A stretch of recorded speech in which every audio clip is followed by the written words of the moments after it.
As novas medidas impostas pola Xunta de Galicia inclúen o peche da hostelería e a limitación de horario ata as 18 horas dos comercios, unhas restriccións que non inclúen aos establecementos esenciais. Dentro desta categoría atópanse os locais de alimentación, as gasolineiras e as farmacias. O seu horario mantense ata as 21 a 30 horas.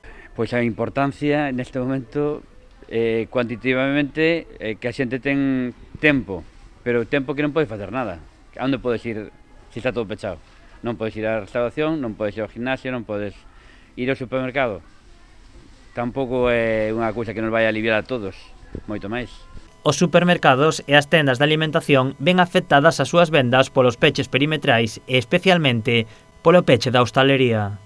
Complicado para nós porque nós tamén nos vemos afectados polo concello de Villagarcía, Cambados, Arousa ou Caldas, porque aí temos clientes que son asiduos tamén por os nosos produtos de vir aquí ao supermercado. Eso máis a hostelería, que a nosa venta casi o 40% é en hostelería, sector de hostelería.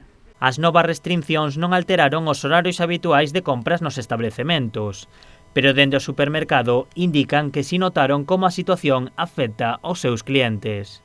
Estes días notamos que está a xente moi tensa polo tema dos controis que hai, e moi tensa en canto ao número de positivos que hai en COVID.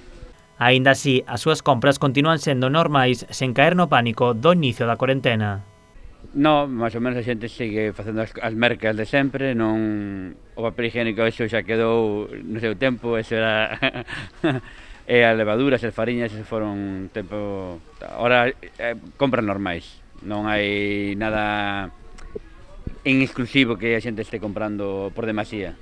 Todas estas restriccións afectan a aqueles concellos que dispoñen de todos os establecementos esenciais. En caso de que algún municipio non dispoña de algún servizo, os veciños poderán desplazarse ao concello máis próximo para cubrir as súas necesidades.